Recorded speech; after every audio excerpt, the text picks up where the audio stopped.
listening to Wrestling Roundup on FreeFM, ArrowFM, and MP. As always, I'm Grady, and live on Skype we've got Josh. Hey. Skype should really give us a cut of their business. For like 9 years now, I've been mentioning them in the opening of these shows. But regardless of what royalties we should or should not receive from Skype, we got quite a packed week of topics and stuff to get through, so I'm going to be jumping around all over the place. And the first one is going to be the outcome of that rushed New Day versus Sheamus's crew matchup that we got at WrestleMania. Xavier Woods went one-on-one against Butch, actually came out on top, but then Butch sort of attacked his own guys. I have no idea what they're doing with Butch right now. I'm not even sure they know what they're doing with him. Yeah, it was as a call-up, it kind of made sense, right? Pete Dunne's been down there for a while. He's done some great things. And then we call him Butch. Okay, it's a name change, whatever. We can get over it. We pair him with Sheamus. Okay, we're putting all of the British gang together. Then we don't put him in the WrestleMania match when Big E gets injured. Okay, and now he loses to Xavier Woods. I can live with that because, Woods is king. That's true. So that does make some sense. I just don't know what the plan is. I'm guessing they decided to continue the feud to WrestleMania Backlash. Yeah, I guess we'll get some different combination of the teams going 2-on-2 at WrestleMania Backlash, as you say that horrendous name for a pay-per-view. Sorry, premium live event. I feel like that's coming up a lot. Butch, a rename. WrestleMania Backlash, a rename. Premium live event terms being renamed. There's a lot of shit. But if we're talking about NXT and we're talking about SmackDown, we do have to talk about Gunther and Ludwig Kaiser. Yeah, Gunther got him a good old mate to work with. Clearly they have a plan here, and I have really no issues with the name. Yeah, they have a plan, which, we did just talk about Butch and them not having a plan, so we'll see how it fares after 3 weeks. But it does appear as though Gunther is coming up as a monster, and with Ludwig by his side as a mouthpiece manager, kind of maybe tag team guy. If we don't see him in the ring, I think that's a bit of a shame. Ludwig can go really well in the ring, and I'd like to see him around. But this is, I guess, not really the form we all expected Imperium to show up on the main roster as. Mainly because we expected Walter to stay in the UK and refuse to come to the US, but put that to the side, this is what we got. Yeah, that definitely threw a monkey wrench into it, because I definitely didn't see him ever wrestling on Raw or SmackDown. But yeah, it definitely looks like he's going to be a SmackDown talent with a bit of steam behind him. Maybe eventually dethroning our wonderful, non-defending Intercontinental Champion. Yeah, I could definitely see him picking up that title pretty easily. At least the way he's being booked at the moment, I think he could take down quite a few people, and he seems like the kind of guy who could bring back the sort of open challenge fighting champion kind of piece to the mid-card title. And let's just continue down SmackDown, because we thought something was boiling there. We had the Andre the Giant Memorial Battle Royal win, then we had the mess around in the Corbin match, and now it seems pretty locked in that Happy Corbin versus Madcap Moss will probably be a match we get at WrestleMania Backlash. Yeah, not that surprising. It was definitely time for them. I do wonder where they're going to go with Madcap Moss from here. I've given up hope when they're doing anything with Happy Corbin. I guess it's just a wait and see. Yeah, it's an interesting one. Madcap Moss, it wasn't the guy we were talking about a lot before he came up here, and ended up teaming up with Happy Corbin. He was doing some things here and there, a lot of 24/7 kind of stuff, but seems to have found his footing. I do think the Madcap Moss specific gimmick probably won't last past this feud. I don't know. It's a little one-dimensional. He was just Corbin's smiling lackey. So if we do want it to continue, we need to build on that, give him a few more dimensions, and give him a bit of a direction. Yeah, but that's easy to do because they can just basically say that that's what Corbin was forcing him to do, and then he can be who he really is, which would just be a new character. Yeah. And it would be that easy to step out after this match is over. Yeah, and I'm really hoping that's where we head with the guy. Looking forward to seeing what they can pull off with him. And this is where we sort of start bridging our Raw and SmackDown, because we already know our undisputed WWE Universal Champion, Roman Reigns, technically the world champion of both shows, does look to have a next challenger, though, with Shinsuke Nakamura coming up. Yeah, it definitely appears at least they want to at least give Shinsuke maybe a big time match, since unfortunately his partner is injured. And we all know that Nakamura is not winning the championship off of Reigns. He doesn't even have a Ziggler's chance. Oof. Mainly because he's not Dolph Ziggler. Yeah, if this was Dolph Ziggler versus Roman Reigns.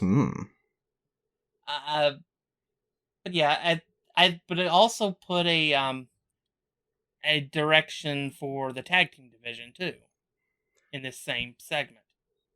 Yeah, they seem to be at least attempting to unify every title everywhere. Yeah, which I'd be fine with, because that would just be a sign that the brand split is over.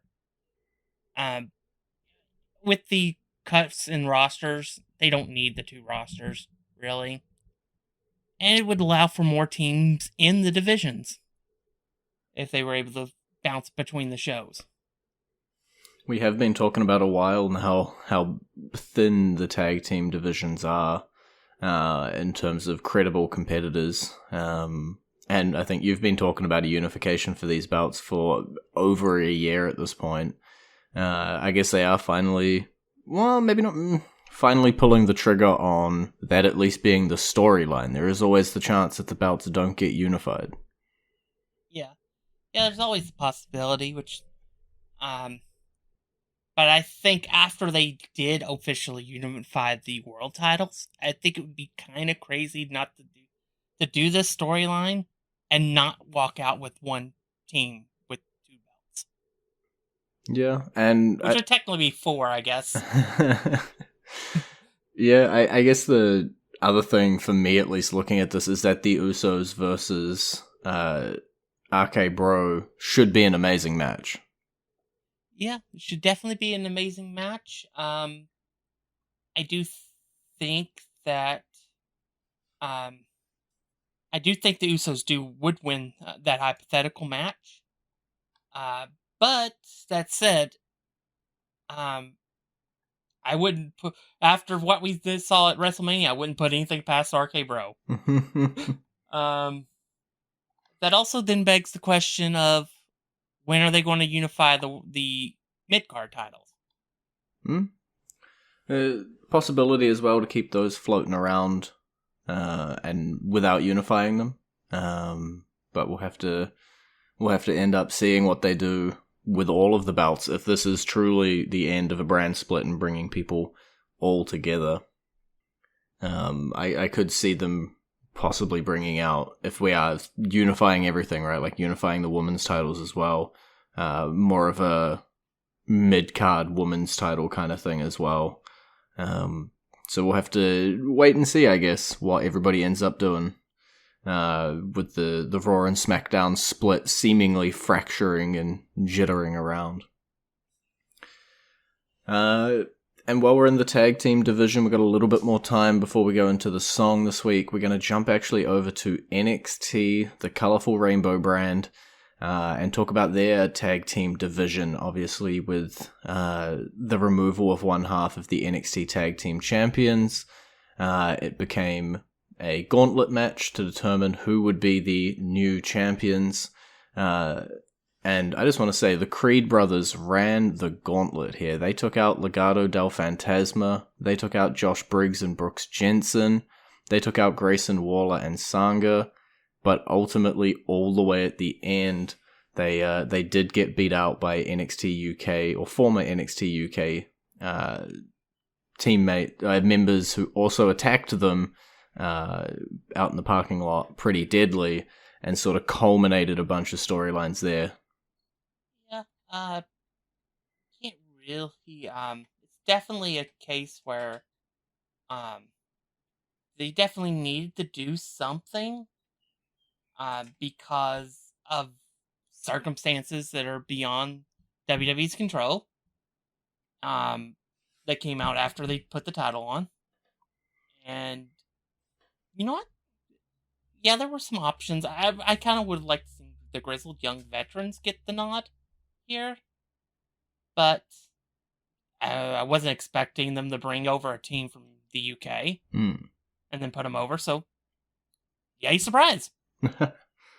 Yeah, I think with the reveal of Pretty Deadly attacking the Creed brothers, it kind of set up those two teams to feud already, but I don't think it was going to originally be for the titles, and now with everything that's happened, I think we just locked in our title feud. And as much as I want to sit here and talk about Pretty Deadly being, the new champs and this and that, the Creed brothers, man, running all four parts of the gauntlet, taking out some of the best tag teams in NXT, I think they really got to shine there. You got to see them for a good chunk of the show as well, just wrestling solid through this gauntlet match, and I'm always going to be a sucker for a gauntlet match showcase. Yeah, definitely.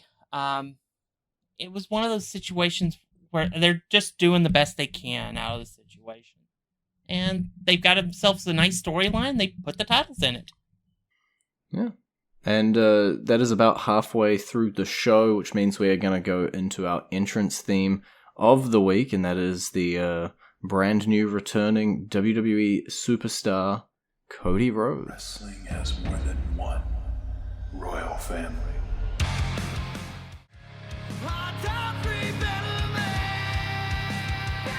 And you're back with Wrestling Roundup on FreeFM, ArrowFM, and MPR. This is Grady, that is Josh, and we still got quite a chunk to get through. We did just play the entrance theme for Cody Rhodes. We did get to see his return to Raw against none other than the man that makes everybody look good, The Miz. Yeah, they got some good moments. Got had about a 15-minute match, which for Raw is amazing. When you get that length of time. Yeah, Miz made Cody Rhodes look like $1 million. We continuing the feud with Rhodes and Seth Rollins. Yeah, we're locked in to have those two go head to head at WrestleMania Backlash as well for a part 2. Yeah, but I think maybe the biggest moment was just, it was probably pure accident, but it was when The Miz had to correct Cody on the correct term you use in this company. You don't use wrestler, you use sports entertainer or superstar. Yeah. I think it was a cool little moment in their interview. And at this point, I don't know what is planned and what isn't planned when it comes to stuff like that. jumping around the show, we do have, much like Gunther came up to SmackDown, we do have a brand new member of the Raw roster, with Tommaso Ciampa officially locking himself into that red brand. Yeah, we didn't quite jump straight into the rumored storyline with him joining Edge, at least not at this point. But it's definitely in the cards of a possibility. Yeah, I think let's wait and see. When we're talking about Edge, like you brought that up, so I'm going to transition to it at least a little bit. We had an AJ Styles versus Damien Priest match that ended rather weirdly. Yep.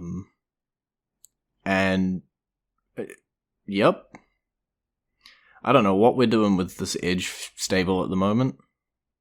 Definitely feels a lot like they're rebuilding Brood. Yeah. I can get those vibes, like they're coming off very like dark and edgy and everything like that, and Edge already did that stuff when he was going with the like you've awakened the dark side inside of me. And he's done a few Brood-like entrances, but I don't know. And the theme that he's got now seems very Brood-like. I don't know. It's we'll have to see where they go with this group, but they definitely are on the darker side. And it probably doesn't help that their other rumored member, Rhea Ripley, was put into some kind of protocol that meant that they were not going to get their Women's Tag Team Championship match until next week. Yeah, we just had to stall it out an extra week. That's it. But I don't expect Liv and Ripley are going to win, are they? No. You could have humored me at least a little bit. You could have said maybe. But then I'd be lying to you. Yeah, that's fair. I don't know if I'd take that at this point. Might be my preference. But talking about someone who's using down and dirty tactics such as lying, that's a weak segue, but I'm going with it. Bianca Belair seems to have her first championship contender. Definitely, Sonya Deville. Apparently, Sonya has issues with women of color. A little unfortunate, the people that she has targeted. It made sense here in storyline that for some reason she's coming over and, offering her this contract to be like, oh, you'll fight whoever, and then stealing the opportunity for herself. It's almost what we thought she was going to do to a point with the Naomi storyline. But really, Sonya Deville just signed up to take a loss here, because there is no way Bianca Belair is losing. No. Bianca's not losing until we either get to SummerSlam or a unification title match. That's the only way I see her losing at any time soon. I think there's two sentences that both ring true and really make the numbers spell disaster for Sonya, and that is that Bianca Belair is not losing and Sonya Deville is not winning. And both of those are kind of true at the moment with the way that both of their characters have been built throughout the week, so pretty unfortunate, but hey, should be a little entertaining match. Who knows, it might even transition Sonya to back to being a full-time wrestler. Definitely an option. Sonya's been sort of teetering on that for a while now. Having matches here and there while still being an authority figure and umming and ahhing. It feels like it is almost time, if she is ready to return to full-time competitor, to pull that trigger. She was a great talent the first time around she did it. No reason why she wouldn't be again this time. And then another matchup that we look to be getting at WrestleMania Backlash. Kevin Owens is really taking an exception to Elias's younger brother for no apparent reason. This whole thing's been absolutely hilarious to me with Elias coming out as Ezekiel, and then No, that's Ezekiel, his brother. Yeah, and then Kevin Owens just not believing it. So, I don't care what you say. You're Elias. I can see it in your eyes. I don't know about you, but I believe him. I believe Ezekiel. I think that's another great new member. Yet to see him put on any matches, though, so I don't know quite how he's going to perform. Going to be pretty tough for the guy to debut up against Kevin Owens, though. Yeah, this should be fun. It should be at least a fun match. I have no idea who's what they plan to do as far as winning and losing. I don't know. But it's this whole thing's just been fun the entire time. Just watching them slowly drive Kevin Owens insane because of this. Yeah, it makes a lot of sense coming off of what Owens was just doing. That he needs some sort of storyline immediately to capitalize off of all of the extra fame and fanfare that the guy's gotten. And yeah, he is almost mirroring Sami Zayn now in his sort of being absolutely crazy and thinking there's a conspiracy against him because everybody's believing this thing that he doesn't believe. And it's always fun to draw parallels between those two in their careers. But we'll see how Ezekiel ends up developing as a character. I can't imagine this ends simply with him going, "Oh, you got me." And then with this small amount of time we have remaining, we're going to jump over to NXT to finish it up because something important happened on NXT, or at least something that was quite interesting. We got a former star coming on back with Natalya coming down to... I was going to say comfort Cora Jade, but I don't think it ended very comforting. This is what they need to do. Just need to further elevate younger and younger talent by using people from the main roster. This is what NXT should have been in the first place. So it took them several years, but they finally figured they're building more stars. Just take a look at Braun Breaker. A lot of people complained about the fact that he won the title back on Raw. My response was, 2 million more people saw it. 2 million people saw him personally and know him a little more than they would have if he won it at Stand and Deliver. Yeah, it's definitely interesting to see these people come on down and have these matches here, because we had AJ Styles come down for his with Grayson. We've had Dolph Ziggler and Braun. Now we have Natalya and Cora Jade. It does always do wonders for the person they come down with, and it doesn't really harm the main roster superstar to come down. And in this case, not like Natalya was really doing much anyway. And it puts a bit more spotlight and a bit more shine on Cora Jade. Yeah. If you're not going to put the title on her, which clearly they decided that she's not, this is a good direction. You can further elevate her. Natalya, for all her faults, is still a veteran of the sport and is still one of the pillars. It's somebody you can definitely put in the ring with, have a good match, and elevate. Just ask Charlotte Flair with her first title ring. Yeah. It is definitely something to keep an eye on and to look forward to, because I think going to have some good matches with Natalya while she's down here. And anything that gets the spotlight on Cora Jade, right? And then one thing just quickly to mention, because we are running out of time. Cameron Grimes, he did defend his NXT North American title, but not without a little bit of outside help. It does seem as though Grimes versus Carmelo Hayes, he might not be finished with that title. Might not be. But at the very least, we got to see our boy with the title. So, yeah, I mean, it is. We have to see how far they're willing to go, or if he is going to be just a transitional champion. But either way, he's a champion to the moon. And on to that is all we have time for this week. It's been great talking to you. Baby.